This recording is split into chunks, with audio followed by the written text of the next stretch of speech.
കോഴിക്കോട് കൊയിലാണ്ടി നെല്ലിയാടിപ്പുഴയിൽ നവജാത ശിശുവിനെ മരിച്ച നിലയിൽ കണ്ടെത്തിയ സംഭവത്തിൽ വഴിത്തിരിവ്. നവജാത ശിശു പ്രസവത്തിൽ മരിച്ചതാണെന്ന് പ്രാഥമിക നിഗമനം. വിശദമായ പോസ്റ്റ്മോർട്ടം റിപ്പോർട്ട് വന്നതിന് ശേഷമേ യഥാർത്ഥ മരണകാരണം വ്യക്തമാകൂ എന്ന് അന്വേഷണ ഉദ്യോഗസ്ഥർ വ്യക്തമാക്കി. അതേസമയം കുഞ്ഞിനെ ആരാണ് ഉപേക്ഷിച്ചതെന്നും എന്തിനാണ് ഉപേക്ഷിച്ചതെന്നുമുള്ള സൂചനകൾ ഒന്നും ലഭിച്ചിട്ടില്ല.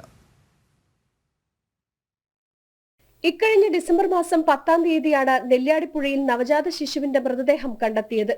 പൊക്കിൾക്കൊടി അറുത്തുമാറ്റാത്ത നിലയിലായിരുന്നു ആൺകുഞ്ഞിന്റെ മൃതദേഹം. പ്രസവിച്ച ഉടൻ കുഞ്ഞിനെ ഉപേക്ഷിച്ചതാണെന്നായിരുന്നു പ്രാഥമിക നിഗമനം.